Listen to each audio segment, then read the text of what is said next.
Hola, muy buenas tardes. Mi nombre es Débora Mabaires. Hoy es una edición especial de Odisea Submarina. Ustedes saben, el miércoles no estuve en mi propio canal porque estaba en el del Mensajero del Zar, comentando un poco qué era lo que había pasado.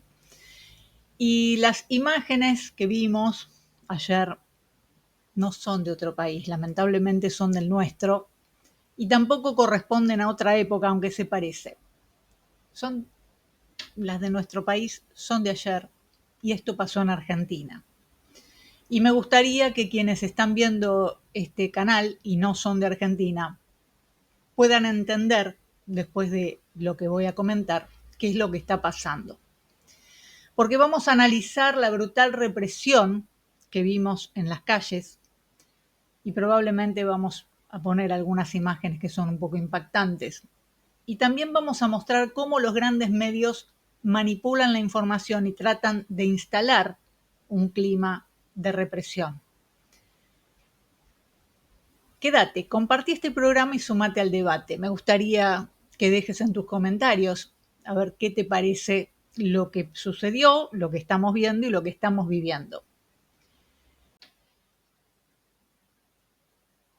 Para entender un poco lo que está pasando, quiero que veamos por qué los jubilados marchan cada miércoles. Y es que la canasta básica para los jubilados cuesta 1.200.000 pesos y el haber que cobran cada mes apenas cubre un tercio. Cobran unos 320.000 pesos, más o menos. Los que llegaron hablándote de la cultura del trabajo apalean trabajadores y a quienes trabajaron toda su vida. Y algunos ya sabíamos que no les interesa el trabajo. Son gente que nunca trabajó, siempre vivió del Estado o de las comisiones que pagan los bancos por endeudarnos. Está claro que vinieron a destruir la industria, por lo tanto el trabajo no les interesa. Y tampoco les interesa al pueblo, y eso lo dejan en claro todos los sectores políticos en cada acción política, porque hasta el silencio es una acción política. Al igual que en los años 70, los medios son parte del dispositivo de opresión y con muy poquitas excepciones. La mayoría optó por disimular el violento operativo represivo que comenzó su accionar antes de que lleguen las columnas de manifestantes. La marcha estaba programada para las 17 horas y a las 16:37 comenzaron a reprimir. Hicieron un operativo cerrojo tratando de dejar encerrada la mayor cantidad de gente posible para después salir de cacería. Hubo patrullas motorizadas amenazando y golpeando gente por Avenida Corrientes, por ejemplo, que queda a 6 cuadras. Porque el fin era amedrentar, era el amedrentamiento social. Los medios encubrieron todo esto y además están impulsando peligrosamente, otra vez, la teoría de los dos demonios. Los malos son los jubilados, los militantes, los que llevaban una camiseta de fútbol o una bandera argentina. Los otros malos, pero no tan malos, son los que le pegaban para reponer el orden. Dios, otra vez.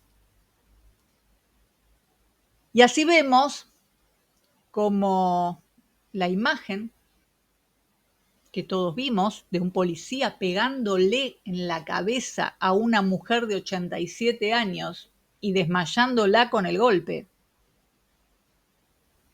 fue transmitida por el diario La Nación con el titular: una jubilada le dio un bastonazo a un policía, este reaccionó y provocó su caída.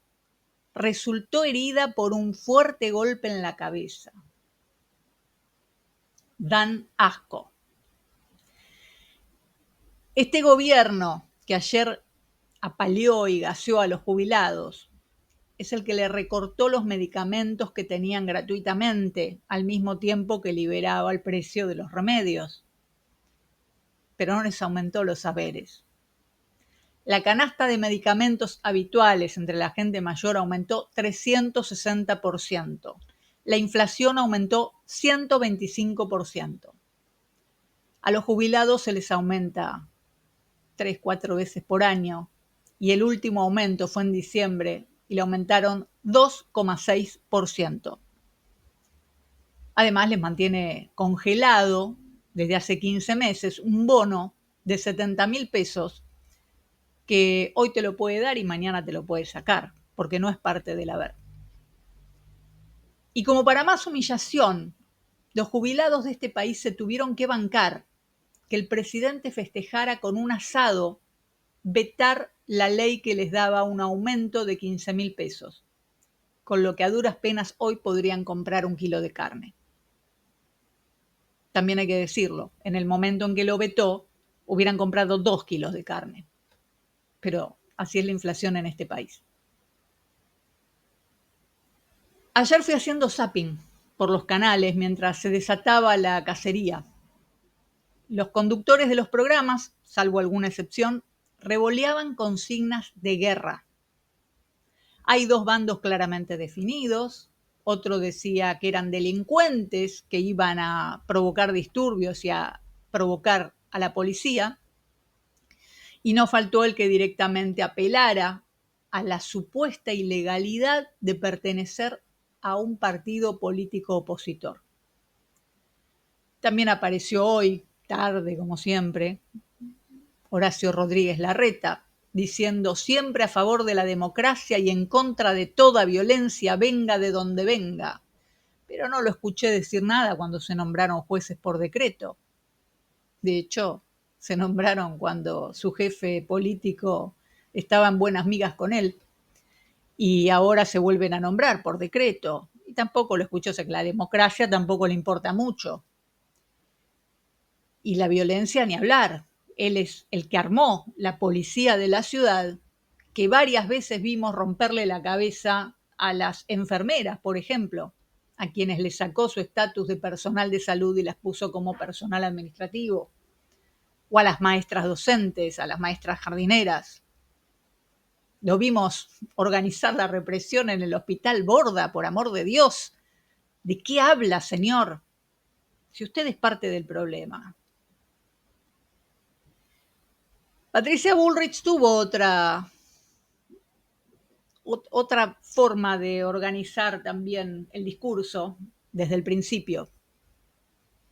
Cuando le preguntaron por Pablo Grillo, cuando le preguntaron en realidad por los detenidos y por los heridos, dijo: Pablo Grillo es un militante kirchnerista que trabaja en el municipio de Lanús y está detenido. Al momento en que Patricia Bullrich dijo eso, Pablo Grillo estaba peleando por su vida en el shock room del Hospital Ramos Mejía. Todavía no había entrado a quirófano, porque le habían abierto la cabeza de par en par con un disparo de lanzagranadas, y lo hizo un subordinado de Bullrich. Y es cierto que vive en Lanús, y probablemente sea cierto que es militante, pero estaba sacando una foto porque es reportero gráfico. Y ese fue el motivo por el cual le dispararon. O tengo que pensar que lo fueron a buscar porque es militante. Patricia debería aclararlo, porque es obvio que ante la inminente noticia de la gravedad eligió decir que era un militante K. Y la K es la nueva estrella amarilla, mientras que los policías y las fuerzas de seguridad usan parches en sus uniformes con las banderas de Israel. La Kristallnacht es bancada por todos los medios de manipulación masiva. La cacería fue justificada por muchos de ellos. El relato de Bullrich, además, va llevando hacia un periodismo de guerra, porque dijo: estamos ganando, que es lo mismo que había dicho Galtieri cuando estábamos en guerra en el Atlántico Sur. No son casualidades. Perdón, no creo en las casualidades. Y la pregunta es, ¿y qué es ganar? ¿Pegarle a una jubilada hasta desmayarla? ¿Es casi matar a un reportero gráfico? ¿Eso es ganar?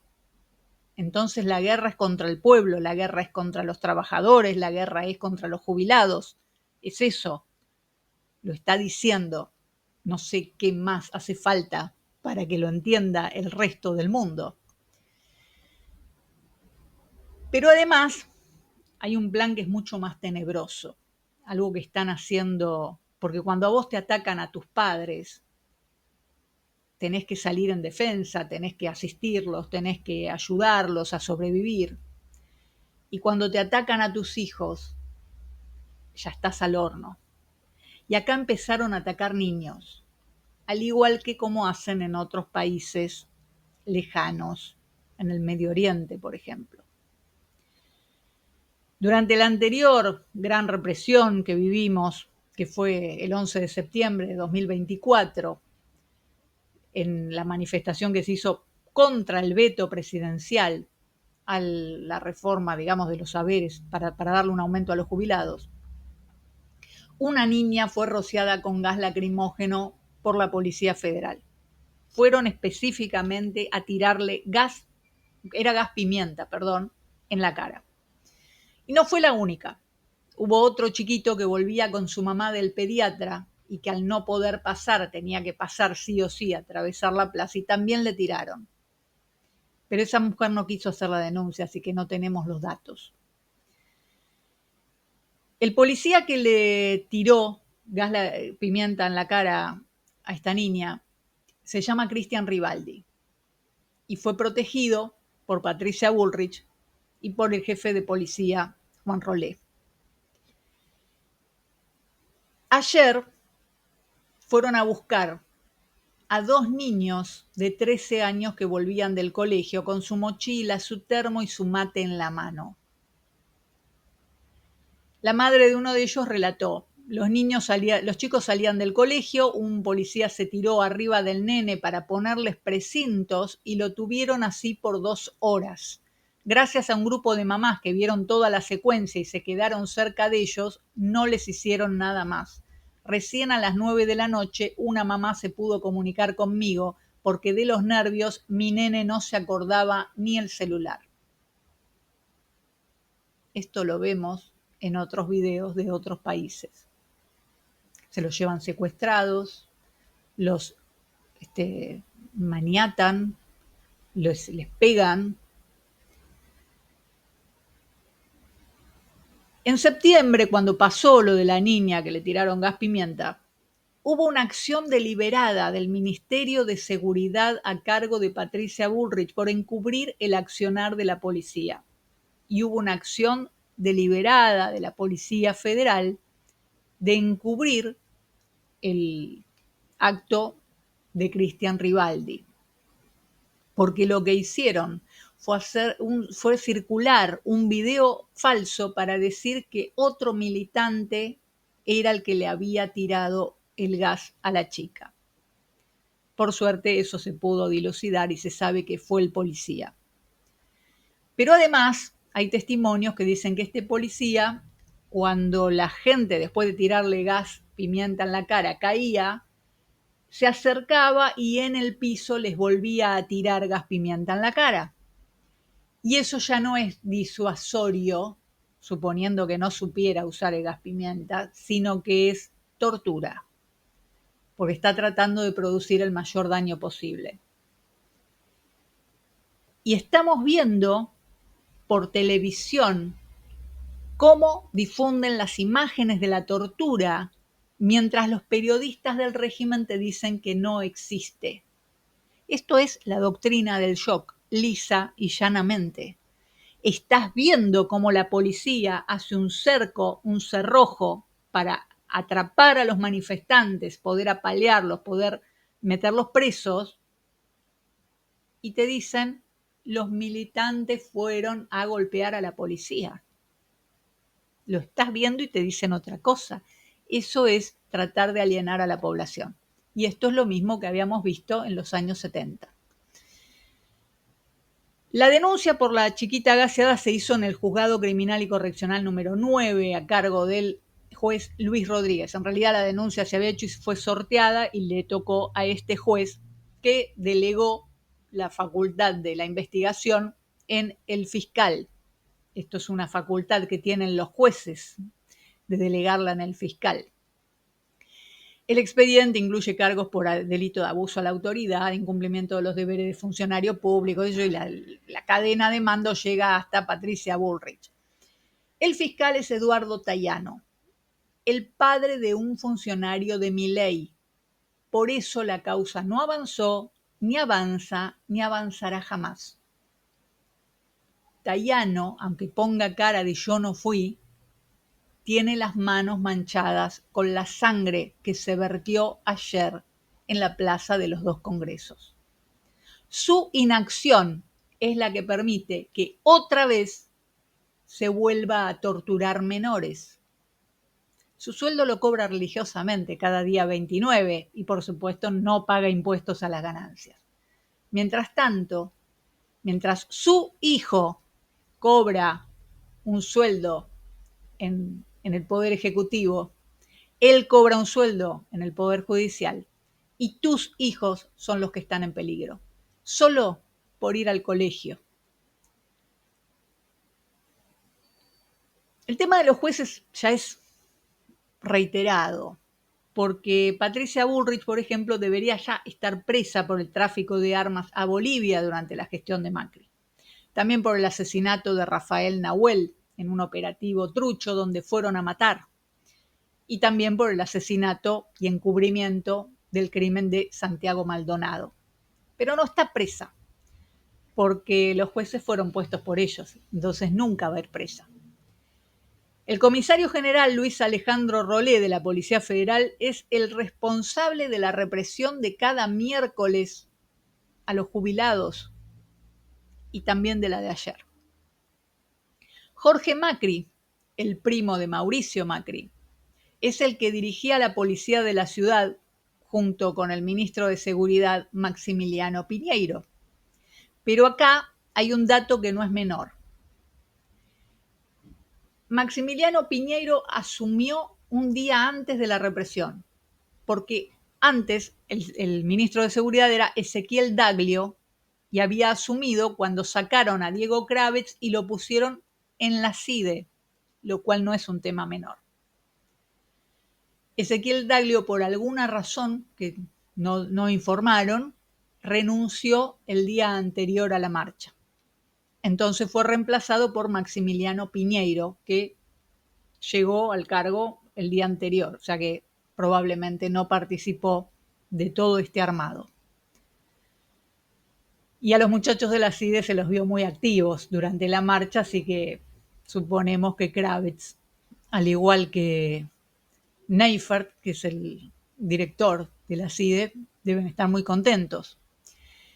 Porque además, hoy, viendo el accionar de ayer, les aumentaron el presupuesto, y así que ahora la Secretaría de Inteligencia tiene 7.366 millones más de pesos, de los cuales 1.655 son para gastos reservados. Una pavada, ¿vio? Pero no le pueden aumentar a los jubilados para que compren 1 kilo más de carne por mes. También vimos cómo plantaron piedras, rompiendo veredas a la mañana y dejando el camión cargado con las piedras ahí. Lo hicieron frente a la Biblioteca del Congreso, algo que ya es habitual en la ciudad de Buenos Aires. Y también vimos cómo la policía de la ciudad plantó un patrullero que dejó estacionado con las puertas abiertas en medio de la manifestación. Nadie se acercó, hasta que un grupito de capuchitas que siempre aparecen empezaron a vandalizarlo y escribirle con aerosol y prendiéndole fuego, que es la foto que hoy vemos en el diario La Nación, que obviamente necesitaba la foto de un auto incendiado. La federal además plantó un arma, porque lo vimos cuando un policía tiró un arma en la plaza y después medio que la patea para que quede bien visible, porque había quedado medio tapada por el pasto. Otra cosa que vimos, por ejemplo, es que no había barra bravas de los equipos de fútbol. ¿Y por qué? Porque las barras, sobre todo las grandes, de los equipos grandes, son las que administran el delito y lo hacen en connivencia con la policía. No dieron la cara porque son socios y les avisaron que iban a reprimir. Entonces los barra bravas no estuvieron. Fue una emboscada para la gente común. Y esto hay que decirlo, y hay que decirlo con todas las letras. Moyano, que había operado para que vayan todos a la marcha y a defender a los jubilados, se bajó la noche anterior. ¿Será que tuvo información de la represión que desatarían? ¿O será que incitó a propósito para que la cacería se lleve adelante contra los manifestantes distraídos? Otra vez, Hugo, como en el 74, 75. Vamos, viejo, nos conocemos todos.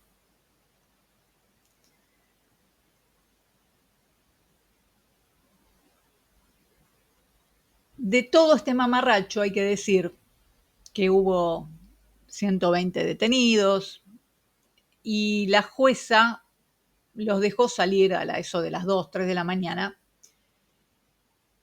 y dice en su fallo: corresponde abocarse a los fundamentos de esta decisión. En ese sentido, comienzo por señalar que a medida que se informaban las detenciones de las personas, la información vinculada a ello se volvía más imprecisa y dificultosa para mi tarea judicial. Se dejaron de brindar detalles sobre la hora y el lugar en el que ocurrió la detención, como así tampoco se lograba informar con relación a qué delito específico se estaba convalidando la detención. Tampoco se indicaba el lugar donde serían alojados. En algunos casos, el delito se informaba después. Es decir, lo que todos vimos por televisión. Salieron a cazar gente y después le inventaron un delito. Algo que ya vimos en Argentina, lamentablemente. Para que quede claro que esto es un plan de gobierno, este es el plan de gobierno, el ministro de Justicia, Mariano Cunio Libarona, hoy dijo: los barrabravas son criminales organizados que ayer fueron al Congreso a destruir todo lo que tuvieran a su alcance y de agredir a la policía. No se trató de una protesta ni del ejercicio de la libertad de expresión, se trató de delincuentes cometiendo delitos a la vista de toda la sociedad. Sin embargo, la jueza de la ciudad, Karina Andrade, en lugar de investigar quién envió a esos barra bravas a sembrar el caos, decidió liberarlos en menos de 8 horas. Se analizará su actuación ante el Consejo de la Magistratura de la Ciudad de Buenos Aires por posible incumplimiento de sus funciones. Es decir, el ministro de Justicia, que tiene antecedentes penales por haber ido preso por robar pruebas de los juzgados, específicamente en la causa AMIA, estuvo un mes preso por eso, ahora aprieta a los jueces que piden pruebas. Y yo le pregunto a este poder judicial, que la mitad es corrupto pero la otra mitad es cobarde, ¿qué va a pasar cuando los quieran destituir por pedir pruebas a ustedes también? Porque está pasando, ¿eh? No estoy inventando nada, lo dijo Cunio Libarona.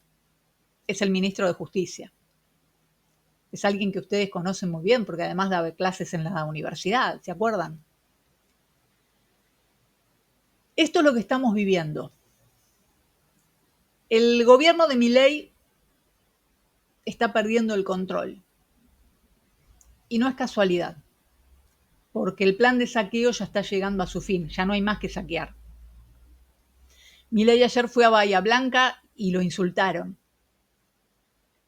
Los policías plantaron un arma y lo captaron las cámaras.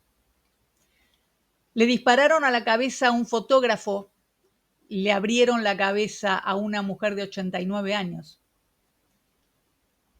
Y tuvieron que levantar la sesión del Congreso, habiendo tenido quórum, para quitarle las facultades extraordinarias que le votaron hace un año. ¿Y cómo lo hicieron? Bueno, resulta que un diputado de La Libertad Avanza se enojó porque otro diputado de La Libertad Avanza estaba sentado y lo sacó a empujones y así rompió el quórum.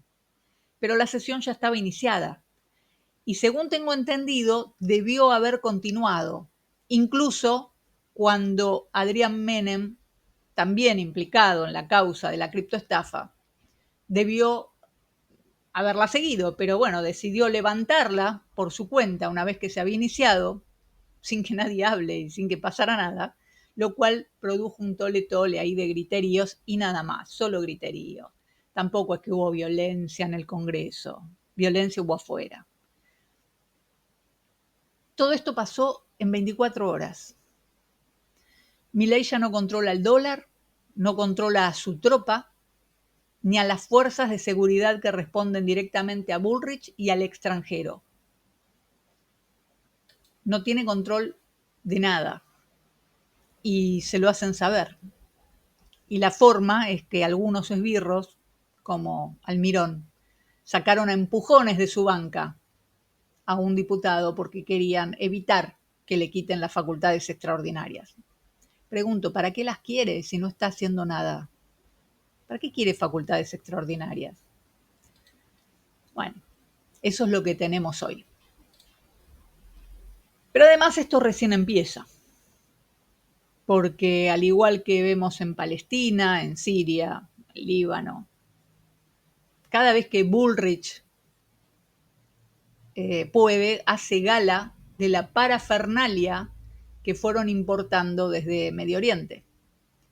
Claro, es la esposa de Guillermo Yanco, vinculado al Likud, y es la amiga de Mario Montoto, el hombre que es el nexo entre los empresarios israelíes y el Estado argentino. Las fuerzas de seguridad tienen miembros pavoneándose con un uniforme, con una carapela, una especie de parche, que en algunos casos es directamente la bandera israelí, y en otros es una inscripción de algún tipo de arma de allá, con inscripciones en hebreo, así que no me pregunten porque no, es un idioma que se dejó de hablar hace 2000 años y lo restituyeron hace poco y la verdad que no estoy familiarizada. Durante el gobierno de Macri, Patricia Bullrich firmó acuerdos con fuerzas israelíes para entrenar a nuestras fuerzas en combate cuerpo a cuerpo. En septiembre de 2018, el diario de Montoto y Haddad nos contaba cómo una delegación de miembros de las Fuerzas de Seguridad de la Argentina estaba en Israel para capacitarse en un programa especial de lucha contra el terrorismo, siempre con muchas comillas, así como en el manejo de situaciones de emergencia y rescate. Fueron 22 comisarios e inspectores de las Fuerzas de Seguridad Nacional y de varias provincias. Mantuvieron reuniones de capacitación en Tel Aviv con responsables del área de seguridad del primer ministro israelí. Participaron en clases de Krav Maga, que es el sistema oficial de lucha y defensa personal usado por las fuerzas de defensa de Israel, y talleres de simulación de escenarios de riesgo. Agentes de la ciudad de Buenos Aires, de Córdoba, de Santa Fe, de la provincia de Buenos Aires, de Entre Ríos, Mendoza y Tucumán, y también miembros de la Policía Federal. Hace poco, el 7 de febrero del año pasado, el Estado argentino y el de Israel, porque fíjate que siempre se hace cuando vuelve Bullrich al gobierno, ¿no?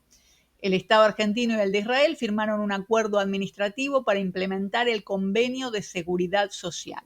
El acuerdo entró en vigor el 1 de junio de 2024. En realidad entró en rigor, no en vigor. Siempre es esa maldita forma de escribir que tienen algunos periodistas y yo que no corroboré antes de decirlo.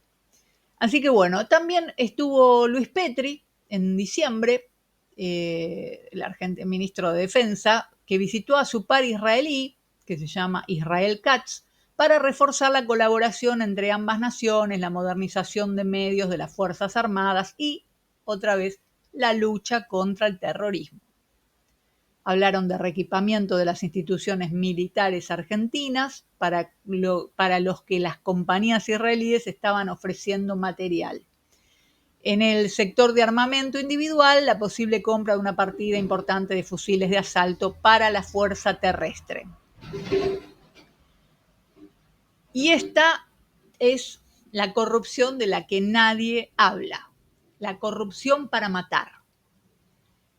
Justo el día anterior a la represión, un informe de la Auditoría General de la Nación se conoció que habían analizado las contrataciones directas que bajo el paraguas de emergencia de seguridad había llevado adelante Patricia Bullrich cuando era ministra de Seguridad del gobierno de Macri. Tardó un poquito la Auditoría General de la Nación, pero entiéndanlo, el presidente de la Auditoría General de la Nación era Pichetto, que era el socio de Macri, entonces es lógico que no haya investigado mucho. Y antes había estado Lamberto, que su misión era cobrar el sueldo y nada más. Así que no pasó mucho ahí. Los sobreprecios que llegan a quintuplicar el valor estimado de lo adquirido, por ejemplo, es una de las múltiples irregularidades que encontró la Auditoría General de la Nación. Falta documentación, hay contrataciones que se hicieron con una rapidez inexplicable, hay irregularidades de todo tipo en la mayoría de las compras del Ministerio de Seguridad que llevó adelante durante ese lapso a empresas relacionadas con el Estado de Israel. Casi la mitad de las transacciones analizadas, 29 en total, se hicieron sin que se controlara o se compulsaran los precios. Se hicieron compras discrecionales. Y estamos hablando también del momento en que se anunciaron, ¿no? Porque una se anunció el 29 de diciembre, que era por 35 millones de dólares, la otra el 2 o 3 de enero del año siguiente por 45 millones de dólares, que eran las lanchas artilladas que le compraron para supuestamente patrullar el Paraná. Y era para repeler el accionar de los narcos y no sé qué. Bueno, todavía esas lanchas no hicieron nada, absolutamente nada. Ahora resulta que siguiendo el rastro de quienes intervenían en las negociaciones, ya sea representando al equipo de Bullrich y a sus empresas como a Israel, todo eso fue quedando registro en el registro de audiencias públicas. Y entonces nos encontramos que estaba Gerardo Milman, que era el secretario de Seguridad Interior, actual diputado nacional, y el secretario de Coordinación, Planeamiento y Formación, Alberto Fernando Forig, que ahora es director de Cooperación Internacional. Forig, dicen, es la mano derecha de Bullrich en estas cuestiones. Mira si quieren investigar los jueces, ¿no? Qué ganas, ¿no? Que tendrían. Si tienen ganas, pueden, ya que les interesa tanto la corrupción. También cabe recordar para algunos distraídos que tanto Milman como Forig militaban juntos en el gen de Margarita Stolbizer, la paladina, la bataclana que meneaba la anticorrupción y que hoy le vota todo a Milei. La compra de armas, el entrenamiento y la metodología son un calco de lo que vemos en las distintas redes sociales y se puede analizar viendo los resultados obtenidos en Medio Oriente. Periodistas, niños, mujeres. La pistola lanzagases estaba prohibida en distintos lugares del mundo, también en Argentina, pero Bullrich derogó esa normativa. Y está prohibida en manifestaciones sociales justamente porque es un arma potencialmente letal. En Argentina ya había habido un muerto en el año 1972 cuando le dispararon una granada de gas lacrimógeno al estómago. Y en 2007 en Neuquén asesinaron al maestro Carlos Fuentealba cuando se retiraba de una manifestación que se había hecho para pedir aumentos a los salarios docentes. Y también le habían disparado a la cabeza.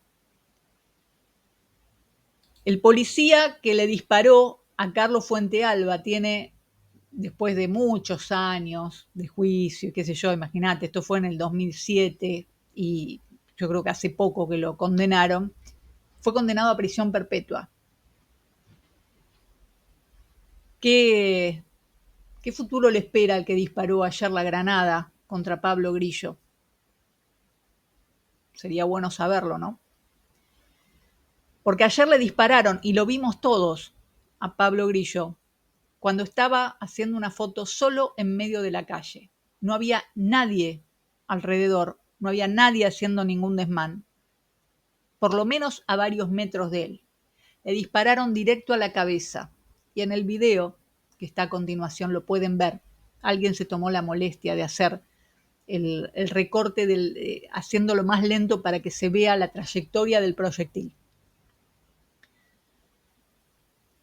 Cayó Pablo, con la cabeza abierta en dos, con su cerebro expuesto, y hoy pelea por su vida en terapia intensiva luego de la operación. La vida de Pablo pende de un hilo y con sus latidos está sosteniendo prácticamente el pulso de la República.